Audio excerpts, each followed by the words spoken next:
जय हिंद दोस्तों। आज हम इस वीडियो में बहुत ही इम्पोर्टेंट टॉपिक आपके सामने लेकर के उपस्थित हुए हैं। जैसा आप हेडिंग को पढ़ रहे होंगे, चंद्रयान 3 2023। तो आज इस वीडियो में संपूर्ण जानकारी आपको देंगे चंद्रयान 3 से रिलेटेड, और चंद्रयान किस तरीके से स्टार्ट हुआ, इसरो के बारे में सब कुछ जानकारी इस वीडियो में मिलेगी। आप वीडियो को पूरा देखें और चैनल पर पहली बार हो तो चैनल को सब्सक्राइब करना ना भूलें। तो स्टार्ट करते हैं इस वीडियो को। मिशन चंद्रयान 3 2023। उसको स्टार्ट करने से पहले मैं आपको कुछ इंपॉर्टेंट पॉइंट बता देता हूँ। जैसे इसरो की स्थापना के बारे में बता देता हूँ। इसरो का पूरा नाम क्या है? तो भारतीय अंतरिक्ष अनुसंधान संगठन इसको हिंदी में कहा जाता है, और इसको इंग्लिश में इंडियन स्पेस रिसर्च ऑर्गेनाइजेशन के नाम से जाना जाता है। इसकी स्थापना 15 अगस्त 1969 को हुई थी, और इसका मुख्यालय जो है वो बेंगलोर कर्नाटक में स्थित है। आगे देख लेते हैं। कुल अंतरिक्ष केंद्र की बात करते हैं तो भारत में प्रेजेंट टाइम पर कुल अंतरिक्ष केंद्र 6 हैं। बात करें पृथ्वी से चंद्रमा की दूरी की, तो पृथ्वी से चंद्रमा की दूरी जो है वो 3,84,400 किलोमीटर की दूरी है। आगे बढ़ते हैं, बात करते हैं चंद्रयान की शुरुआत की। तो इसकी शुरुआत जो है 15 अगस्त 2003 में हुई थी। इसकी शुरुआत जो है औपचारिक रूप से उस टाइम पर जो हमारे देश के प्राइम मिनिस्टर थे श्री अटल बिहारी वाजपेयी द्वारा की गई थी। आगे बढ़ते हैं, आगे समझते हैं चंद्रयान 1 के बारे में। चंद्रयान 3 को देखने से पहले हम चंद्रयान 1 के बारे में जानेंगे कुछ चीजें। देखिए, हम लोग सबसे पहले रॉकेट को लॉन्च किया गया था इस साइकिल पर रख करके, और आज हम लोग इस पोजीशन पर आ चुके हैं। 1969 से अब तक कहां से कहां हम लोग पहुंच चुके हैं। कहां हम साइकिल पर पहले रॉकेट को लेकर के गए थे, और अब जो है इस तरीके से रॉकेट को हम लॉन्च कर रहे हैं। चंद्रयान 1 के बारे में समझ लीजिए। चंद्रयान 1 लॉन्च किया गया था 22 अक्टूबर 2008 को। बात करें ये कहां से लॉन्च किया गया, तो सतीश धवन केंद्र श्रीहरिकोटा से इसको लॉन्च किया गया। किस रॉकेट से इसको लॉन्च किया गया, तो PSLV-C11 ये रॉकेट का नाम है। इस रॉकेट के द्वारा चंद्रयान 1 को लॉन्च किया गया था 2008 में। ऑर्बिटर मिशन था जो कि चंद्रमा की कक्षा में केवल घूमने का कार्य था इसका। इसको चंद्रमा पर लैंडिंग करने का काम नहीं था, इसका काम केवल था चंद्रमा की कक्षा में घूमना, जो कि इसने पूरी तरीके से अपना काम किया है। इसकी एक प्रमुख खोज भी है कि चंद्रमा पर जल की उपलब्धता का पता लगाना, और इसने 2008 में सबसे पहले हम लोगों को ये बताया कि जल की उपलब्धता जो है चांद पर मौजूद हो सकती है। अभी इस टाइम पर ये कहां पर है, तो पृथ्वी से कनेक्शन हमारा टूट चुका है। आगे बढ़ते हैं, चंद्रयान 2 के बारे में जान लेते हैं।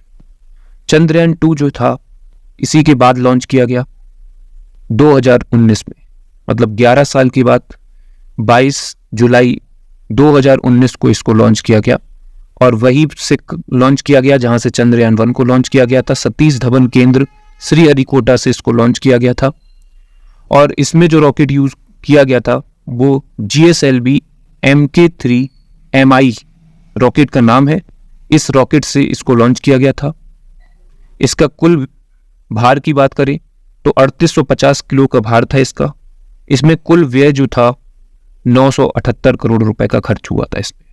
चंद्रयान 2 के बारे में आपको इतनी सारी नॉलेज बताई है मैंने।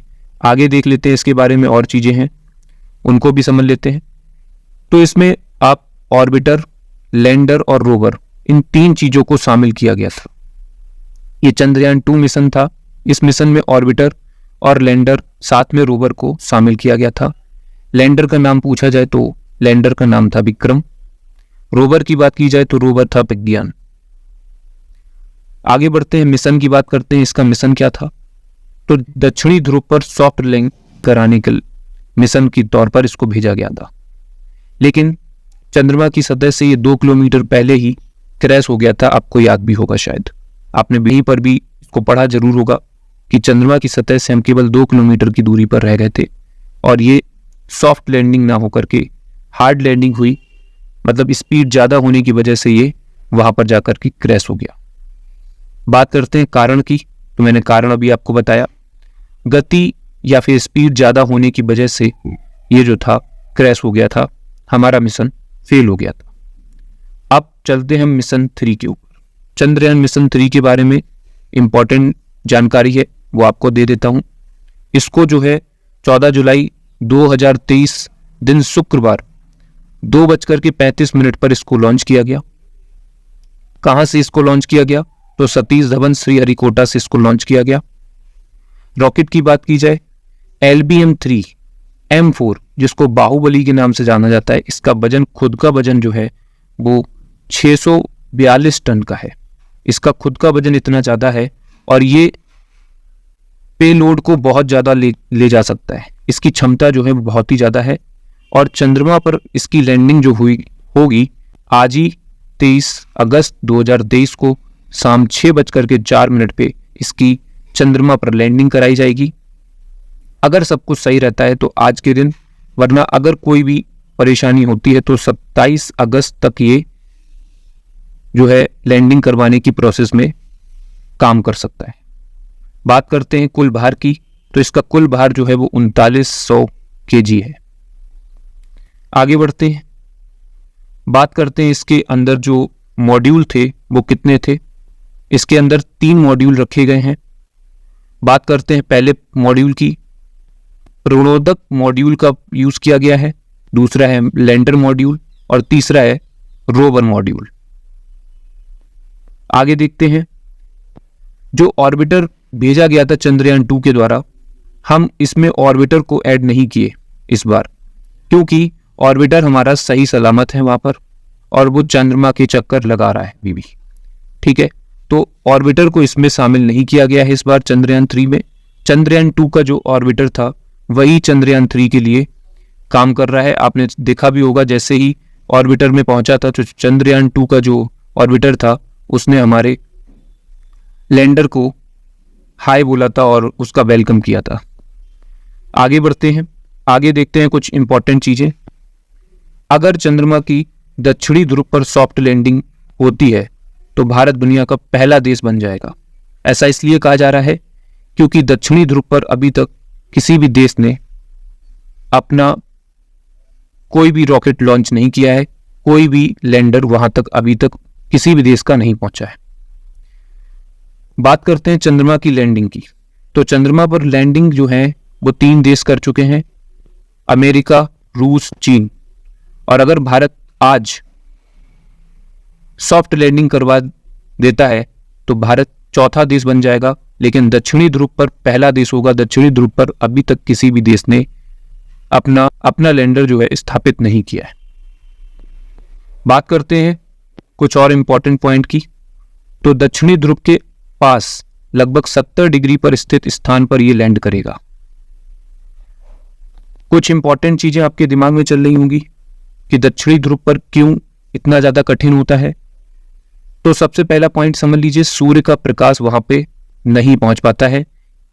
दूसरा है क्रेटर, जो कि गड्ढे होते हैं, बहुत बड़े बड़े गड्ढे होते हैं जिसमें सूर्य का प्रकाश अंदर नहीं जा पाता है। गड्ढे होने की वजह से वहां पर सॉफ्ट लैंडिंग करवाना बहुत ही डिफिकल्ट हो जाता है। और तीसरा इंपॉर्टेंट पॉइंट है, -200 डिग्री सेल्सियस तक उसका तापमान होता है, मतलब हो सकता है वहां पर चारों तरफ बर्फ जमी हो और सभी चीजों को वो खराब कर सकती है। इस वजह से जितने दुनिया के देश हैं वो अभी तक इस दक्षिणी ध्रुव पर सॉफ्ट लैंडिंग नहीं करवा पाए हैं। बात करते हैं रॉकेट के भागों की, बहुत इंपॉर्टेंट है, आपको समझना चाहिए कि रॉकेट के कुल मिलाकर के 4 भाग हैं। जो हमारा रॉकेट भेजा गया है चंद्रयान 3, इसके 4 पार्ट हैं। पहले पार्ट को S-200 कहा जाता है, जिसमें 2 रॉकेट बूस्टर लगे होते हैं और इस 2 रॉकेट बूस्टर के अंदर ठोस ईंधन भरा होता है। जैसे कि आपने दीपावली के पटाखे देखे होंगे, उसके अंदर जो होता है, पटाखों के अंदर ठोस ईंधन होता है। जब तक ये पूरी तरीके से जल नहीं जाता है तब तक ये अपना काम करता रहता है और इसमें जो होता है वो गति पर नियंत्रण नहीं किया जा सकता है। बात करते हैं दूसरे पॉइंट। दूसरा जो इंपॉर्टेंट टॉपिक है वो है L11-0।